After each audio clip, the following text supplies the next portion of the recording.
안녕하세요. 코인 알려주는 남자입니다. 비트코인 가격은 42K에서 43K 사이를 횡보하고 있습니다. 이런 상황에서 월가를 통해 아주 중요하고 재미있는 소식이 전해졌습니다. 코인 시장과 비트코인에 미칠 영향에 대해서 살펴보고 보고 있는 지표 중에 아주 의미 있는 지표가 있는데 드디어 움직이기 시작했습니다. 이 움직임이 의미하는 바가 무엇이고 코인 시장에 어떤 영향을 미칠지 살펴보도록 하겠습니다.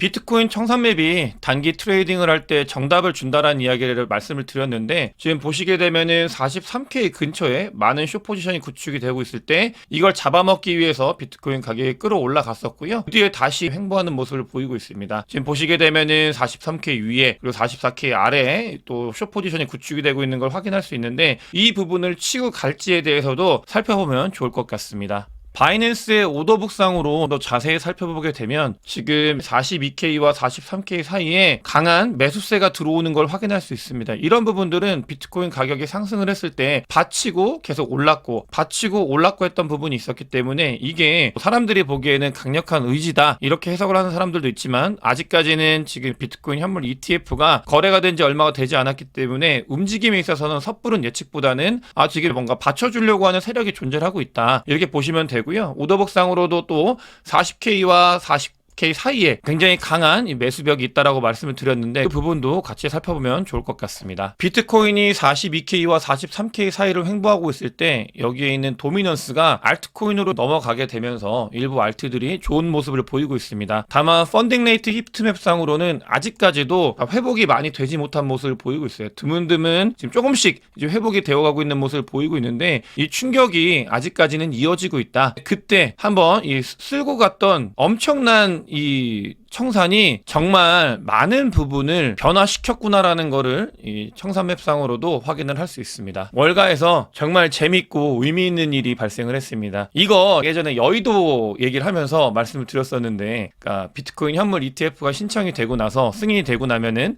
자기의 이제 펀드에 비트코인 현물 ETF 없으면 왜 없냐고 전화 올 거라고 말씀을 드린 적이 있잖아요. 근데 그게 여의도가 아니라 월가에서 실제로 일어나고 있습니다. 비트코인 현물 ETF를 거래 못하게 한 곳이 두 군데가 있거든요. 뱅가드와 메릴린치가 거래를 못하게 막았어요. 그 부분에 대해서는 전달을 드렸는데 이 고객들이 왜 우리는 이걸 거래 못하게 막았냐 라는 전화를 계속 받고 있습니다. 그러면서 돈 인출해 가겠다고 하는 손님들이 커스터머가 돈을 인출하게 리테일들이 자기는 여기고 거래 못하게 하는 곳에서 거래 안 한다. 나는 이사 갈 거다 라고 이야기를 하고 있고요. 거기에 관련돼서 지금 대응을 하는 시니어 어카운트 매니저들이 급해졌다고 합니다. 어떻게 급해졌냐면 비전 부족이다. 이 비트코인 현물 ETF를 거래 못하게 하는 거는 경영진의 비전 부족이고 그러니까 정말 미안하다. 자기들도 너무 속상하다. 이런 이야기를 계속하면서 본인들도 비트코인을 현물로 들고 있는데 이 경영진들이 바보여가지고 거래 못하게 한 걸 사과한다. 그러면서 달래고 있다고 합니다. 이런 일들이 지금 월가에서 일어나고 있고요. 이게 그러니까 재밌는 일이면서도 정말 소름 돋는 일이거든요. 여러분들께서도 아셔야 되는 게 월가에서는 이미 비트코인 현물 ETF가 승인이 됐고 굉장히 다양한 곳에서 거래를 할 수 있게 열렸습니다. 근데 맡고 있는 곳 두 곳이 있죠. 메릴린치, 뱅가드 굉장히 큰 곳인데 이런 곳들도 돈을 맡기는 손님들이 불평을 쏟아내고 있다라는 거예요. 그러면서 자기들이 옮기겠다. 그러니까 하나의 힘이 돼가지고 비트코인 현물 ETF 그다음에 비트코인에 관련돼서 해라라고 지금 압박을 넣고 있다라는 게 월가에서부터 전해지고 있습니다. 이거는 단순히 이렇게 뭔가 재밌는 이야기로 끝날 게 아닙니다. 여러분들 이런 부분들은 전체적인 인프라 판을 바꿀 수 있는 의미 있는 일이기 때문에 이 변화의 흐름을 반드시 우리가 캐치를 해야 됩니다. 흐름이 어디로 가고 있는지 우리를 위해서 우리한테 유리한 방향으로 가고 있다라는 거를 이런 것들을 보면서 확인을 하셔야 됩니다. 아마 입장이 바뀔 거예요. 메릴린치랑 뱅가드 같은 경우도 지금은 자기들이 비트코인 현물 ETF 요청하는 거에 참여를 못 해가지고 막고 있지만 바뀔 수밖에 없는 게 지금은 블랙록의 CEO가 비트코인이 미래고 아주 좋은 테크니컬리 레볼루션이다 파이낸스에 이렇게 이야기를 하고 있는데 아시죠? 2017년도만 해도 그냥 자금 세탁하는 거 말고 무슨 의미가 있냐 비트코인이 이렇게 레리 핑크는 이야기를 했었습니다. 그리고 나서 2024년도에는 자 이제 비트코인이 뭐냐 테크니컬 이제 레볼루션 오브 파이낸스다. 그냥 이제는 혁명이라는 거예요. 이 자산 시장에 있어서 그렇게 바뀌었습니다. 2017년도와 2024년도의 레리핑크는 너무나 다르다. 이런 것들이 월가에서는 계속해서 일어날 거고 이 압박이 사람들한테 계속 다가갈 거다. 그런 변화의 흐름을 우리는 인지를 해야 되겠습니다. 최근에 비트코인이 주춤한 이유는 GBTC도 말씀을 드렸고 채굴업자들에 대해서도 말씀을 드렸는데 실제로 보시게 되면은 이 채굴업자가 2023년도, 2024년도 두 가지를 통틀어도 너무나 많은 양을 던졌다고 해요. 이 물량이 너무나 크기 때문에 이게 지금 보시게 되면은 결국은 매도 물량으로 나오는 거고 셀프레셔로 작용을 하는 겁니다. 이 부분을 보여드리고 싶었던 거는 단기적인 비트코인의 가격 하락도 의미가 있다라고 보여드리면서 이 자료를 가지고 왔지만 한 가지가 더 있습니다. 뭐냐면 여러분들 2024년도 4월 달에는 반감기가 있습니다. 이 채굴업자들 굉장히 큰 손이라고 말씀을 드렸고 큰 손이기 때문에 비트코인이 하락할 때 얘네들이 던지면 하락을 하잖아요. 근데 드디어 반감기가 지나고 나면 얘네들이 먹을 수 있는 비트코인 수량이 절반으로 줄어들게 됩니다. 이 부분 정말 의미 있는 거기 때문에 지금 수요는 계속해서 증가를 하고 있고요. 그다음에 공급은 2024년도 4월 달이 되면 공급량이 절반으로 줄어들 거다. 이런 부분들에 대해서 우리가 어떤 방향으로 비트코인이나 코인 시장이 가고 있는지 잘 살펴야 된다는 말씀을 드리고 싶고요. 비트코인이 단기적으로 가격 변동이 막 있으니까 어디가 지지 라인이냐 이런 것들을 보고 싶어 하시는 분들이 계실 텐데 보시면 이제 쇼텀 홀더에 리얼라이즈 프라이스가 여러 개가 있습니다. 43K가 있을 수 있고요. 그다음에 37.4K 요게 가장 유력한 라인이다라고 이야기를 많이 하시잖아요. 여기까지는 더 밑으로 내려가지 않을 거다 이렇게 보고 있는 분들이 계시고 실제로 비트코인이 하락장에서 상승 반전장으로 전환을 했을 때 요 라인을 찍고 올라간 걸 확인할 수 있습니다. 그러면서 한번 내려왔고 이때는 그때 말씀을 드렸어요. 영상에서 이게 쇼텀홀더의 리얼라이즈 프라이스를 뚫고 내려갔기 때문에 오랫동안 횡보할 가능성이 있다. 그리고서 오랫동안 횡보를 했었습니다. 이 라인이에요. 이게 자주 언급을 드렸었는데 최근에는 비트코인의 분위기가 좋으면서 언급을 드리지 않았던 라인 쇼텀홀더의 리얼라이즈 프라이스가 37.4K다 이렇게 보시면 되겠고 그러니까 이 밑으로 빠지는 건 어려울 수 있다라고 생각을 하시면 될 것 같고요. 안 닿을 수 있습니다. 불장 때는 안 닿아요. 이거는 하락장에서 상승 반전장으로 전환을 했을 때 닿은 거기 때문에 여러분들이 지금 위치가 어디인지 이런 것들을 잘 파악을 하고 자료를 봐야 되지 단순히 과거가 이랬기 때문에 다 과거도 너무 큰 과거도 아니고 얼마 전에 이랬기 때문에 지금도 이럴 것이다라고 판단을 하시면서 트레이딩을 하시면 약간은 오차가 생길 수 있다라는 점을 말씀을 드리고 싶습니다. 비트코인 현물 ETF가 승인이 되고 비트코인이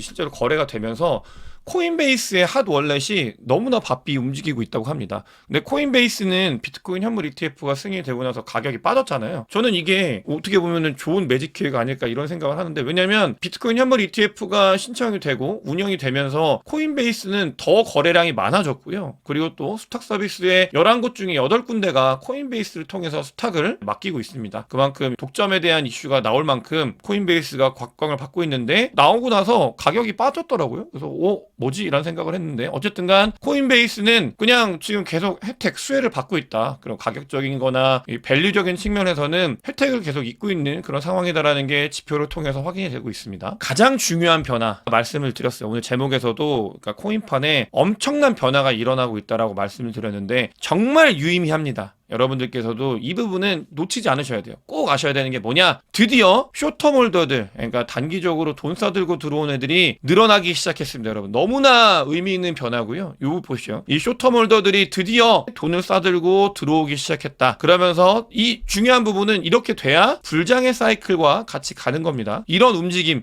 변화가 시작이 됐다라는 거를 오늘 영상을 보시는 구독자, 멤버십 분들은 반드시 챙기셔야 되고요. 이 변화, 돈 싸들고 들어오는 애들이, 신규 유저들이 들어오기 시작했구나. 그럼 여기서부터는 진짜 승부입니다. 내가 오랫동안 코인판에 있다고 해서 돈을 더 버는 게 아니에요. 쇼텀홀더들은 돈을 잘 법니다. 진짜 승부가 시작이 되는 거구나. 그런 변화가 나타나고 있구나라는 거를 반드시 아셔야 되고요. 비트코인에 대한 검색량도 늘어나고 있다고 하고 있습니다. 꾸준히 늘어나고 있고 이런 변화의 흐름에 중심축에는 비트코인 현물 ETF가 있는 건 당연한 겁니다. 비트코인 현물의 ETF가 승인이 되고 뒤에 사람들이 관심이 많아지고 돈 싸들고 들어오기 시작했고 또 보면서 지금 월렛이 젊어지고 있다고 해요. 이 월렛이 젊어진다라는 말은 손바뀜이 일어나고 있다. 단기로 들어오는 그러니까 얼마 되지 않은 애들이 드디어 시장에 진입을 하고 있다는 걸 온체인 데이터상으로 확인할 수 있고요. 이건 비트코인뿐만이 아니라 다른 코인들에서도 나타나고 있는 현상이다. 왜 중요하냐? 비트코인뿐만이 아니라 알트코인,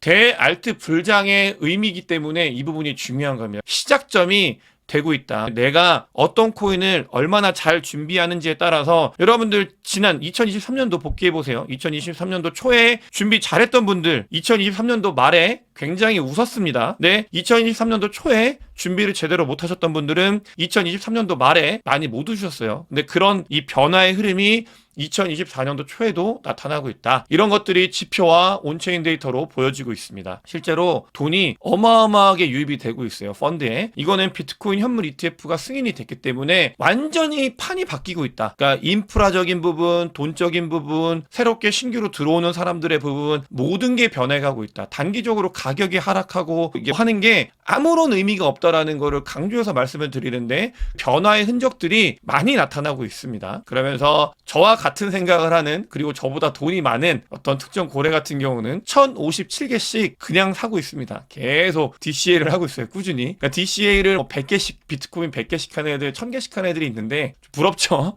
근데 어쨌든 간 이런 애들은 지금 준비를 누구보다 열심히 하고 있다. 오히려 부자들이 더 열심히 불장을 준비하고 있는 모습이 여기저기서 보이고 있습니다. 제 멤버십과 유튜브 영상을 보시는 분들 같은 경우도 구독자분들도 전부 다 준비를 잘 하셔가지고 불장 때 정말 큰 수익이 나셨으면 바라고 있고요. 자, 바이낸스에서 힌트 이런 것들 많이 주고 있습니다. LSD5가 얼마나 이번 불장에 중요한지에 대해서 많이 말씀을 드리는데 그건 지표가 있기 때문에 말씀을 드리는 거고요. 근데 그것 말고도 RWA, Real World Asset이라는 개념이 이번 불장에 하나의 키가 될 가능성이 매우 높아지고 있습니다. 바이낸스에서도 그런 것들을 이야기를 하고 있는데 바이낸스뿐만이 아니라 보시게 되면은 레리 핑크도 이 토크나 이런 것들이 자산 관리에 혁명을 일으킬 수 있는 획기적인 기술로 기술 발전이다. 이런 이야기를 하고 있습니다. 아까도 그런 이야기를 했죠. 근데 지금 이 RWA가 굉장히 중요하다는 이야기를 월가에서 하고 있다. 여러분들께서는 이 포인트를 아셔야 돼요. 이게 크립토 시장에서부터 나오는 게 아니라 월가에서부터 돈이 너무나 많이 있는 레가시 금융에서부터 이런 이야기가 나오고 있다는 거에 대해서 정말 하는 그런 느낌을 받으셔야 되는데 지금 이게 바이낸스뿐만이 아니고요. 무디스에서도 이런 이야기를 하고 있습니다. 지금 토크나이즈 펀드가 결국은 새로운 시장에 대한 포텐셜이다. 이런 이야기, 이런 분위기를 월가에서부터 지금 만들어내고 있다. 우리는 이 준비를 반드시 해야 된다는 말씀을 드리고 싶습니다. 거기에 이어서 포퓰러스 분들의 자료를 가지고 왔는데 비트코인 생태계가 지금 다시 잠잠해졌습니다. 조용해지고 사람들이 이제 관심 바뀌고 가격적인 변동성이 많이 줄어들었는데 여러분들 그거 아셔야 돼요. 비트코인 생태계는 한번 튄 다음에 계속 위치를 유지하고 있다. 그만큼 발전을 계속 해나가고 있다. 이건 수수료 모델이 수수료인데요. 보시게 되면은 계속 발전하고 있다. 놓치면 안 됩니다. 지금 가격이 변동성이 줄어들었다. 사람들의 관심이 없다. 안 보는 게 아니라 우리는 그럴 때 더 관심을 두고 봐야 된다라는 게 지표를 통해서 확인이 되고 있고요. 왜 그런 알트코인들의 섹터에 대해서 자꾸 말씀을 드리냐면은 영상을 보시는 분들 같은 경우는 이 불장에 큰 수익을 거두시길 바란 마음에서 이야기를 드리는 거예요. 그때 준비를 잘 해야 진짜 이 불장이 시작됐을 때 저희가 먹을 수 있는 거잖아요. 그래서 그런 부분들을 말씀을 드리는 거고 재미있는 사실이 하나 있습니다. 비트코인 현물 ETF가 한국에서는 거래가 되지 않는데 그러니까 걱정하실 필요 없어요. 이 정부 당국분들은 혹시라도 이런 부분들 비트코인이 현물 ETF가 거래가 되면 주식이나 다른 자산들이 거래가 안 되는 거 아니냐. 한국은 그런 부분들을 걱정하실 필요가 없습니다. 왜냐? 다른 나라 같은 경우는 비트코인이 거래하는 비중이 정말 크거든요. 보시게 되면은 뭐 코인베이스에서 가장 많이 거래하고 있는 게 뭐냐? 비트랑 이더예요. 비트랑 이더가 가장 많이 되고 알트가 많이 적습니다. 근데 우리나라는 다릅니다. 우리나라는 비트와 이더를 거의 거래 안 하세요. 거의 안 하고 전부 다 알트코인만 거래합니다. 비트코인 현물 ETF가 한국에서 거래가 돼도 별로 없어요. 다 알트만 거래하시기 때문에 한국 코인 하시는 분들은 그런 부분들이 지표로 보이고 있고요. 그냥 이런 것들이 한국의 특징이기 때문에 한번 가지고 왔고 여러분들께서도 반드시 아셔야 되는 거 너무나 강조해서 말씀드렸고 미국 대선 이런 부분들 말씀을 드렸습니다. 근데 미국 대선이 2024년도 11월 달에 있어요. 근데 대선이 있던 해를 보면은 1분기는 퍼포먼스가 좋지 않습니다. 자산시장이 그 시기예요. 지금이 자산시장의 퍼포먼스가 좋지 않다가 1분기가 지나고 나서부터 이 퍼포먼스가 좋아지고 있는 건 역사적으로 늘 그래왔다라는 걸 여러분들도 잘 기억하십시오. 왜냐면 까먹어요. 지금 장이 좋지 않으면은 내가 어딜 봐야 되는지에 대해서 망각을 하게 되고 너무 힘들 수 있는데 그 부분 까먹지 마시고 2024년도 11월 달에는 미국 대선이 있다. 그때는 1분기 이후에 2분기, 3분기, 4분기가 좋았다. 이런 것들 자료를 보면서 준비를 잘 하셨으면 좋겠습니다. 오늘 영상이 도움이 됐으면 구독과 좋아요, 많은 공유, 댓글 부탁드리겠습니다. 영상 봐주셔서 대단히 감사합니다.